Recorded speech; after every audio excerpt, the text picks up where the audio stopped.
Considerações sobre a cura. Tudo quanto nasce, morre. É uma fatalidade inderrogável. A vida, para viver, exige energia e todo o processo vital. À medida que desempenha o mistério, gasta-se, consome-se. Todos os seres vivos, em consequência, nascem, vivem, ou enfermam, envelhecem e morrem. Nesse panorama que se manifesta nos seres sencientes, tem lugar a dicotomia saúde-doença. Nas criaturas humanas, esse fenômeno transcende o impositivo fundamental, dependendo do ser em si mesmo muito mais do que da fatalidade biológica. O espírito é sempre o responsável por todas as manifestações que surgem na organização molecular. É ele que modela o corpo de que se utilizará durante o périplo carnal, nele imprimindo as suas necessidades morais de acordo com o programa da evolução. É desse modo o agente responsável pelo equilíbrio ou destrambelho celular. A ocorrência tanto pode acontecer por ocasião das manifestações patológicas congênitas, como também sem qualquer influência da hereditariedade.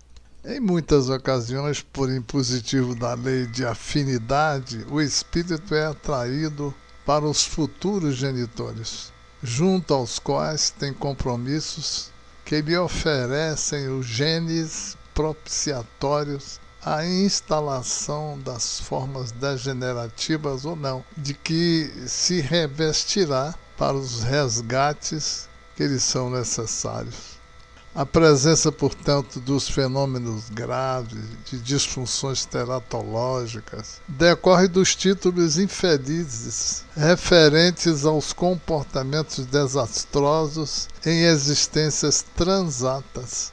Concomitantemente, em razão dos males praticados, vincula-se às vítimas que ficaram maceradas na retaguarda e não tiveram resistências morais para perdoar o que lhes sofreram, sendo atraídas pelo impositivo da identidade fluídica e vibratória, dando lugar aos transtornos obsessivos, às vezes antes do berço. Confundem-se, inevitavelmente, os gravames, dando lugar aos processos lamentáveis das doenças de variada etiologia, ampliadas pelas influências espirituais daqueles infelizes, ora transformados em algozes inclementes.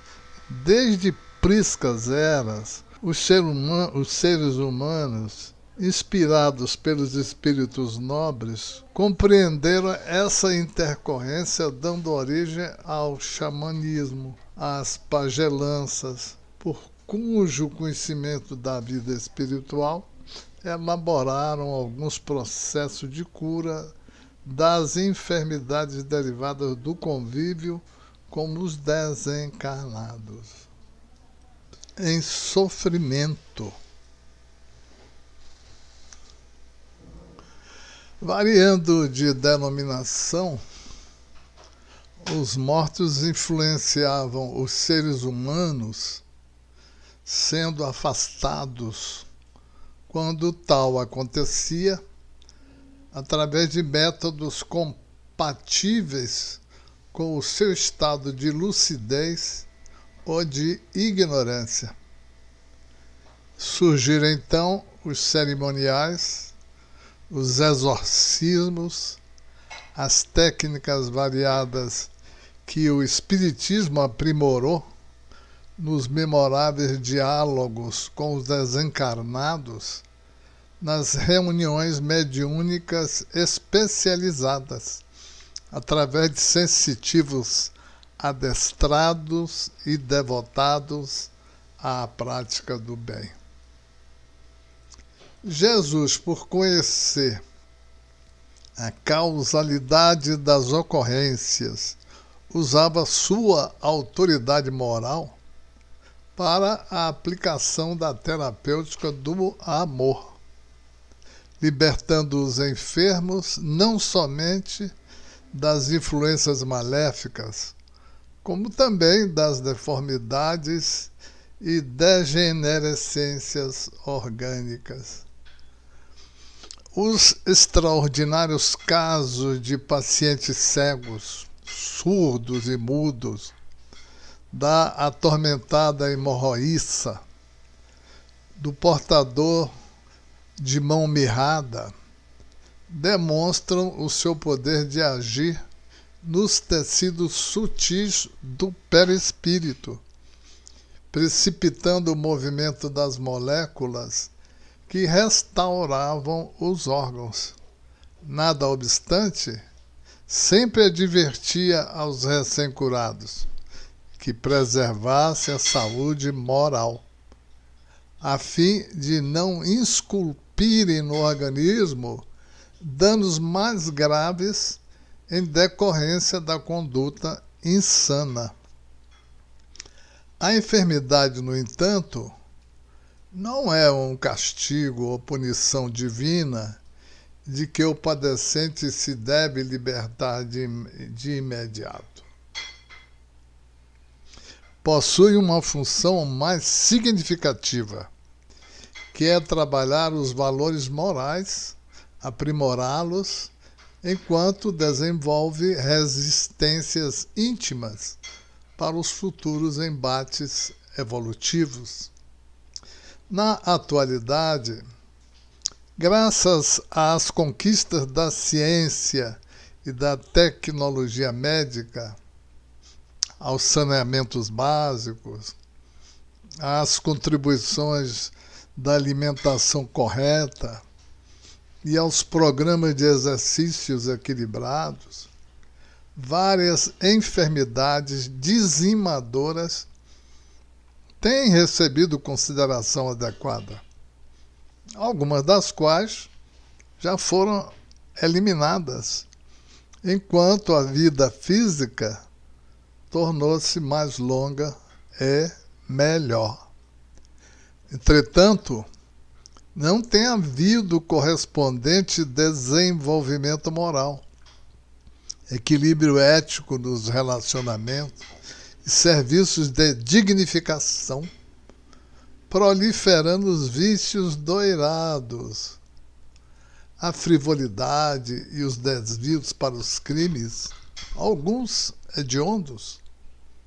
As mentes em desvario têm criado outras graves e dolorosas enfermidades que cobram elevados preços à insensatez e à irresponsabilidade.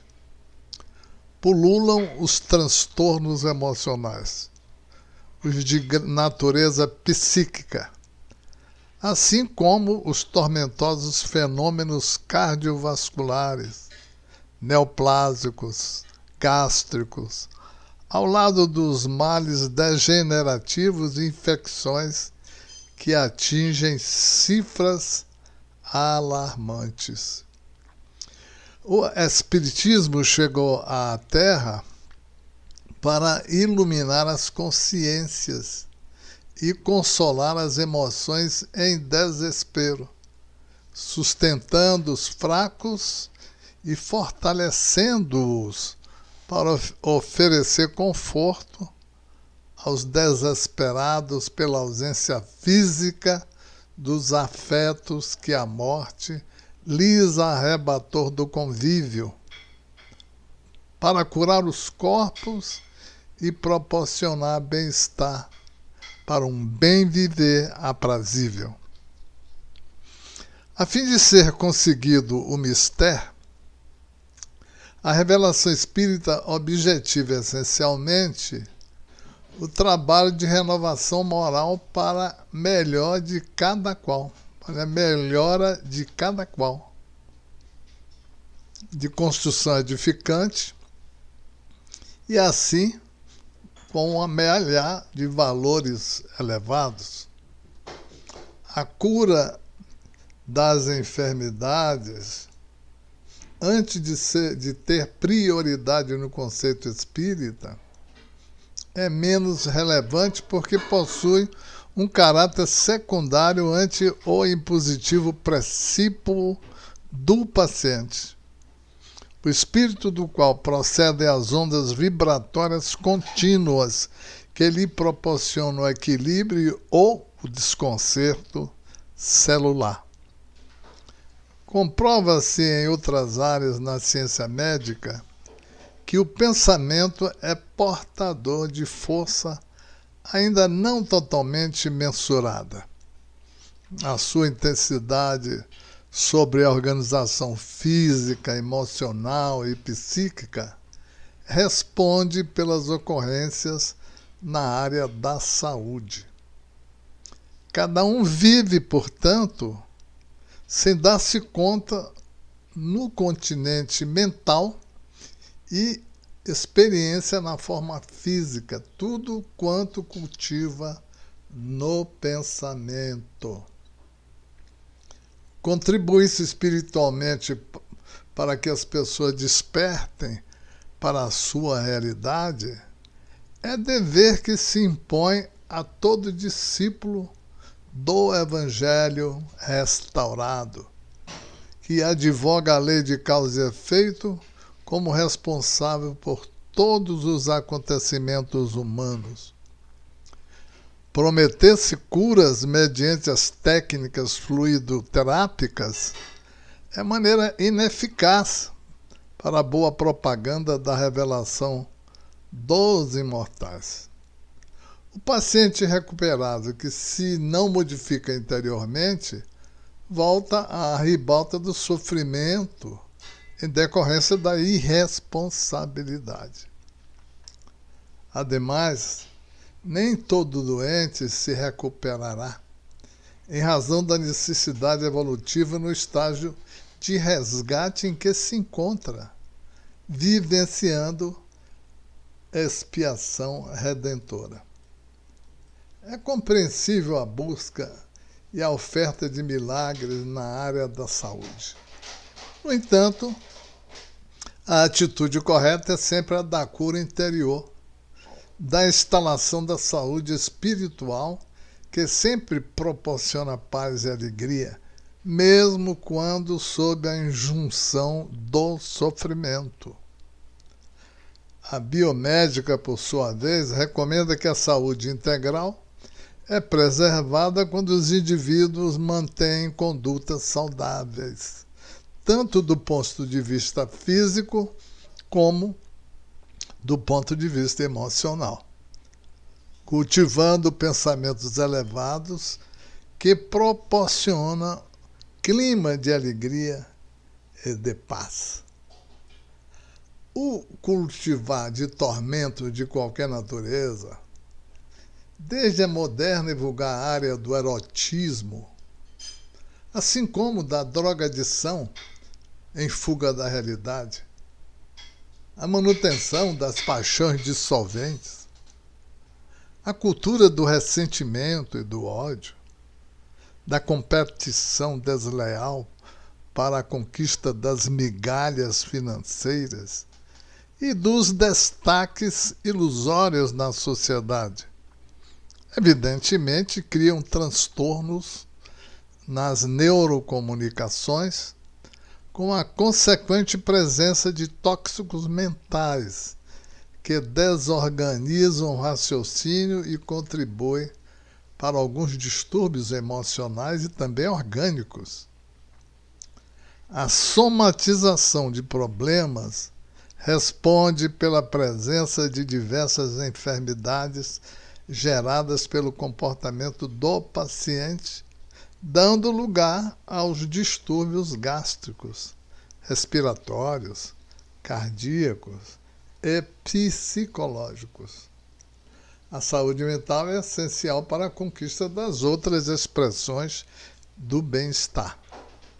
Conscientizar o indivíduo em torno dos seus compromissos para com a existência e a grave responsabilidade pela atual reencarnação deve ser o comportamento de todo aquele que deseja exercer a mediunidade curadora, auxiliando na causa de todos os fenômenos, ao tempo em que poderá fomentar a contribuição fluídica, a fim de atenuar ou liberar o sofrimento daqueles que buscam a paz.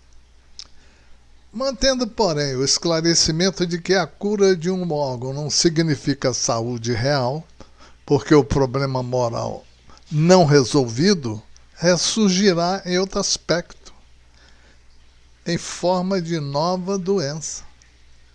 Conversações de significado nobre, convivência fraternal, labor em favor do próximo, esforço pessoal para o cultivo do bem-estar, hábito da oração que eleva o ser a dimensões superiores da vida, constituem a terapêutica preventiva para todos os males, ao mesmo tempo curativa, quando estão instalados os problemas na área da saúde. Caberia repetir o provérbio latino elaborado pelo poeta romano Juvenal, que ele diz: mente sã em corpo saudável, mens sano in corpore sano. Portanto, o compromisso do espiritismo, embora a sua valiosa contribuição nos problemas da saúde humana, é com a modificação moral de cada ser, a aquisição do equilíbrio interior que se manifestará em forma de harmonia.